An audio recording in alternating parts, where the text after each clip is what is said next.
What's up? It's your boy B2 talking about Conflict of Nations.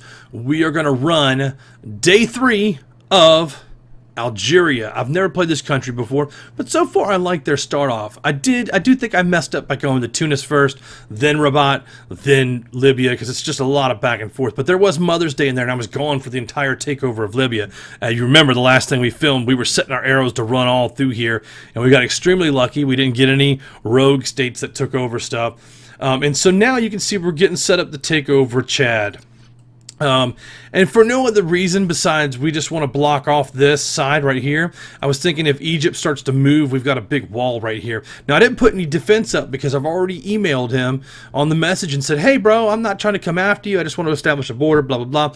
He hit me back and said, hey, man, I'm probably going to leave the game. I don't think I'm going to have as much time as I thought to play this. So, like, you know, my bad. Don't worry about it. We're cool. And I said, well, hey, man, how about you move all your troops out of your cities and allow me to take over your country for you? So I don't know. I hope that works out with a little diplomacy and a little quick mail there. But regardless, I'm going to set up to take Chad here. If I can get all the way down here to Congo and establish this border before they start moving north, then the chances are they will move south and actually fight South Africa, who is a player, an active player. And if I can get them to fight DR Congo, it'll slow them down tremendously. While I take Cameroon, Nigeria, Ghana, Mali, get these cities producing, because look, I can produce components and supplies and all kinds of stuff, and then once I establish this border and keep moving, I'll come into the top and snatch this rare items, because look, I've only got 53 rare items. I can't even make an iPod right now. It's just sad.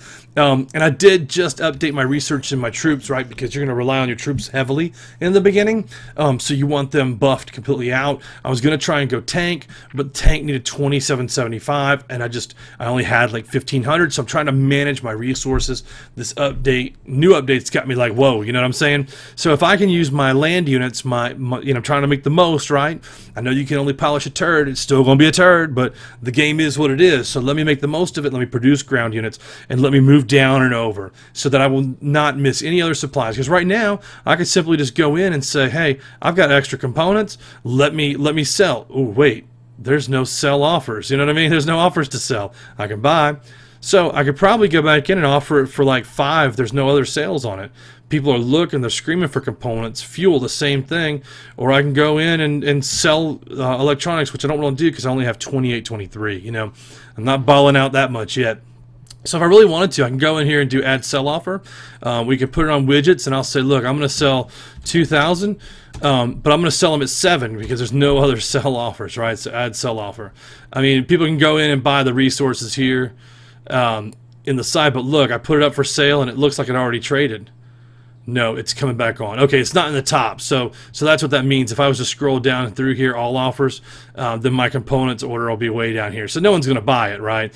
Basically, no one's going to buy it. But what you could do is if you have extra money, you can shoot the market up. You can go in here and hit buy and just start to bleed components out of there and bleed money out of the market, and then nobody can buy components. And when you sell them, you're going to be selling them back at a higher rate. You know, it usually takes 3 or 4 people to get together to boost the market like that, but it can be done. And then each person sells those off a little bit at a time. You know what I'm saying?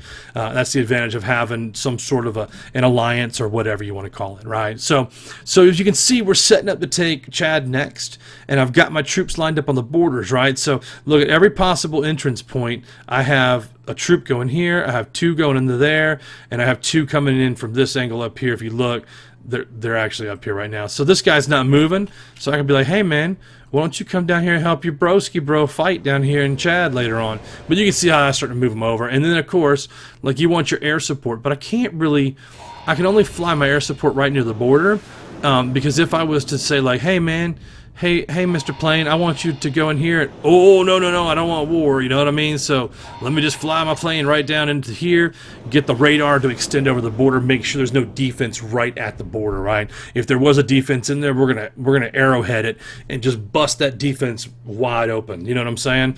I know So anyway, that's the plan for Algeria.